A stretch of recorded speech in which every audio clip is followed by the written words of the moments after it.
ಕನ್ನಡದ ಸ್ಟಾರ್ ನಾಯಕಿಯಾಗಿ ಒಂದು ಕಾಲದಲ್ಲಿ ಮೆರೆದಂಥ ನಟಿ ಮಾನ್ಯ ಅವರು ಯಾರಿಗೆ ತಾನೇ ಗೊತ್ತಿಲ್ಲ ಹೇಳಿ. ಕನ್ನಡ ಚಿತ್ರರಂಗ ಕಂಡಂಥ ಮೇರು ನಾಯಕಿ ಇಟಿ ಅಂತಲೂ ಕೂಡ ಇವ್ರನ್ನ ಹೇಳ್ಬೋದು. ಇನ್ನು ದರ್ಶನ್ ಅವರ ಆಪ್ತ ಸ್ನೇಹಿತನೂ ಕೂಡ ಇವರು ಆಗಿದ್ದಾರೆ ಅಂತ ಹೇಳ್ಬೋದು. ಇನ್ನು ಚಿತ್ರರಂಗದಲ್ಲಿ ಸಂಪೂರ್ಣವಾಗಿ 20 ವರ್ಷಗಳಿಂದ ಕೂಡ ಈಗ ದೂರ ನಡೆದರು. 20-25 ವರ್ಷಗಳೇ ಆಗಿ ಹೋಯ್ತು ಅಂತ ಹೇಳ್ಬೋದು.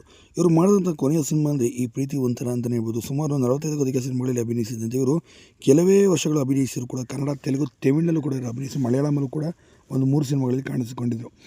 ಅದರಲ್ಲಿ ಇವರಿಗೆ ಎಲ್ಲದರಲ್ಲೂ ಕೂಡ ಅತಿ ಹೆಚ್ಚಾಗಿ ಹೆಸರು ಕೂಡ ತಂದುಕೊಂಡಿತ್ತು. ಆದರೆ ಇವರ ಕೊನೆಯ ಸಿನಿಮಾದಲ್ಲಿ ಅತಿ ಹೆಚ್ಚಾಗಿ ಕಾಂಟ್ರವರ್ಸಿನ ಕೂಡ ಮಾಡಿಕೊಂಡರು. ತದನಂತರ ಲಂಡನ್ನಲ್ಲಿ ಇರುವಂಥ ಒಬ್ಬ ಟೆಕ್ಕಿ ಜೊತೆ ಮನೆಯವರು ನೋಡಿದಂಥ ಅರೇಂಜ್ ಮ್ಯಾರೇಜ್ ಕೂಡ ಆದರು ಅಂತ ಹೇಳ್ಬೋದು. ಸದ್ಯ ಇವಾಗ ಪತಿಯ ಜೊತೆ ನೆಮ್ಮದಿಯ ಮತ್ತು ಸಂತೋಷದ ಜೀವನವನ್ನು ಸಾಗಿಸ್ತಿದ್ದಾರೆ. ಚಿತ್ರರಂಗದ ಸಂಪೂರ್ಣ ಅಂತರವನ್ನು ಕಾಯ್ದಿರಿಸಿಕೊಂಡಿದ್ದಾರೆ ಅಂತಲೇ ಹೇಳ್ಬೋದು. ಆದರೆ ಕೆಲ ನಟಿಯರು ಆ ಲಂಡನ್ಗೆ ಹೋದಾಗ ನಟಿ ಮಾನ್ಯವ್ರನ್ನ ಭೇಟಿಯಾಗುವಂಥದ್ದು ಈಗಲೂ ಸಹ ಇದೆ ಅಂತಲೇ ಹೇಳ್ಬೋದು. ಆಗ ಅವ್ರನ್ನ ಭೇಟಿ ಮಾಡಿ ಅವ್ರ ಜೊತೆ ಮನೇಲಿ ಹೋಗಿ ಊಟ ಮಾಡಿಕೊಂಡು ಕೂಡ ಬರ್ತಾರೆ.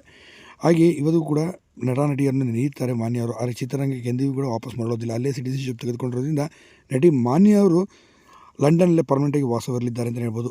ಹೀಗಾಗಿ ನಟಿ ಮಾನ್ಯವರು ಚಿತ್ರರಂಗದಿಂದ ಇನ್ನಿಲ್ಲವಾದರೂ ಕೂಡ ತಪ್ಪು